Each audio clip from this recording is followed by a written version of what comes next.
Hey you guys, it's Anita, and today I have a pattern review for you. I recently sewed this really cute knit fit and flare dress, and I am in love with it. It is so cute. I love the fit. It's very comfortable, and I know I'm going to get a lot of wear from it because there are so many styling options, and you can wear this dress just about anywhere. So today I'm going to give you my thoughts on the pattern. I'm going to share the fabric information, the notions that I used to sew the dress, and then at the end of the video, I'm going to give you a little fashion show so you can see what it looks like on the body after it's been styled. Okay, so let's just jump right into it. So here is McCall's 8138 on the model, and what drew my attention to the pattern was that center front exposed zipper and the fit and flare design. Here it is in a shorter version, one with long sleeves, one with short sleeves, and there it is again with the long sleeve midi version. So view A has the exposed zipper at center back, and it's a shorter dress. View B also is a shorter length, and it has short sleeves and the center front exposed zipper. Then view C has the midi length and long sleeves with the center front exposed zipper. So you're going to need 5 pattern pieces, and I want to bring your attention to piece number 1, which is for interfacing, and you're going to use that strip of interfacing to stabilize the zipper area where you will be installing your zipper. Don't skip this step because stabilizing the zipper area will help to ensure that you get a nice flat and smooth zipper finish. The last thing you want is a wavy zipper. It's just not a good look. So don't skip inserting or installing your interfacing. Now, when it comes to the sewing instructions, because this is a learn to sew pattern, they give you a lot of information before they get into the instructions on how to sew the dress. Because this pattern is designed for beginners, they want to equip you with the skills that you will need to sew this garment. So you can see here that they tell you what sewing supplies you're going to need. They tell you how to select your size and pattern pieces, and then you get information on marking your pattern, adjusting the pattern length, the layouts, and then transferring your markings. But I want to bring your attention to this section because they are giving you sewing directions for installing an exposed zipper. So you can read through this part to prepare yourself in advance before you get to the part where you're going to sew in your zipper for your dress. And I always recommend, if you are a new beginner, that you read through all of the instructions before starting the project so that you can see what skills are required to complete the garment. The suggested fabrics on the back of the pattern envelope are for two-way stretch knits, and you want at least 50% stretch on the cross grain. And the suggestions are rib knit, interlock, cotton knit, and novelty knit. I used this black rayon rib knit that I picked up from my local Joann Fabrics.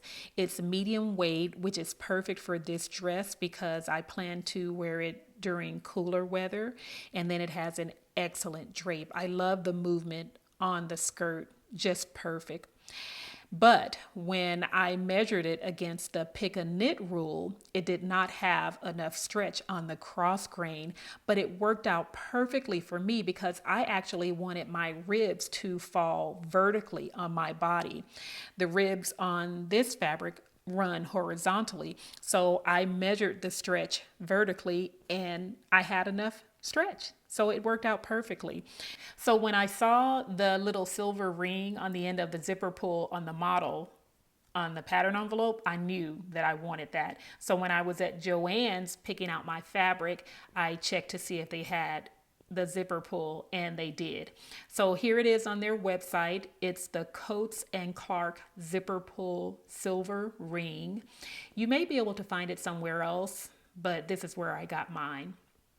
So here it is. It just really adds an extra touch to that zipper. And this is the ring. This is what it looks like close up. And it's easy. It's really easy to install. You just press on the right side where that little notch is and push it in and it opens out. And then you just attach it to your zipper pull and that's it. And I think it just really adds flavor to the zipper. Now let's talk about the zipper.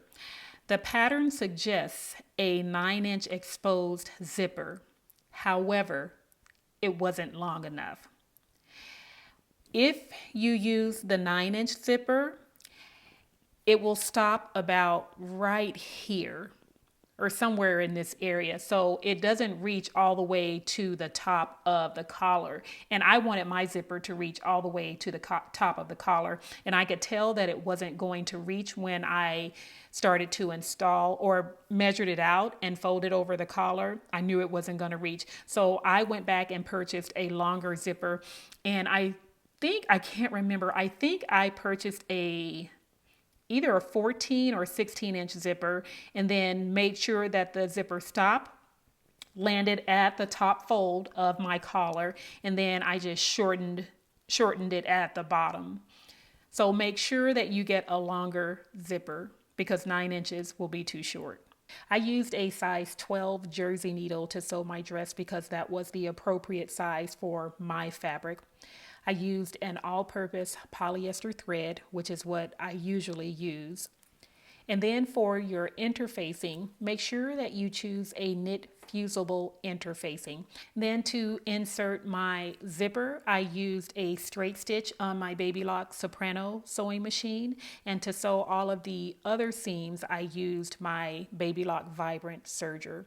If you don't have a serger, you can use a zigzag stitch on your regular sewing machine. And I would use a 0.5 stitch width and a 2.5 stitch length, and those settings will give you a narrow zigzag stitch that will give you the amount of stretch that you need when wearing the garment. And then I left my hems unfinished because of the fabric that I used.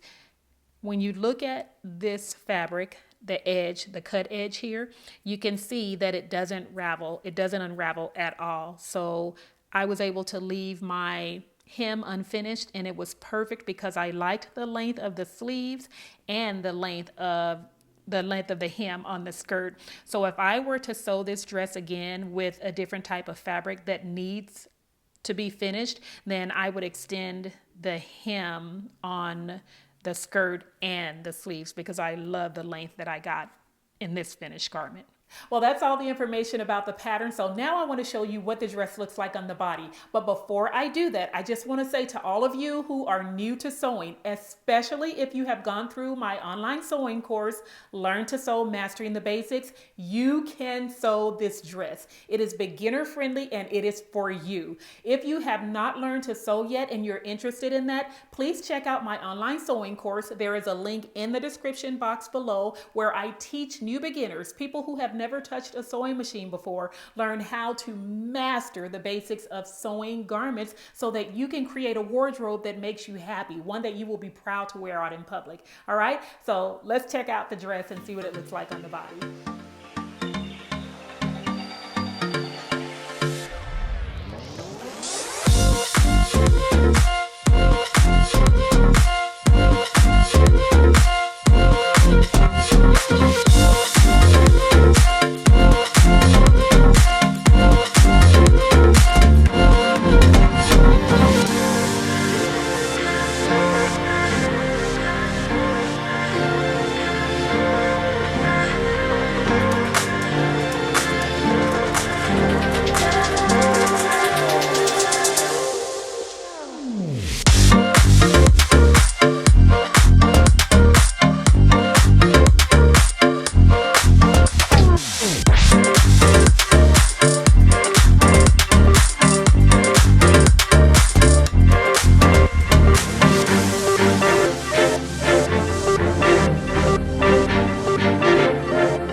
that's it for today. Thank you so much for watching. And if you have enjoyed the video, here's what I want you to do.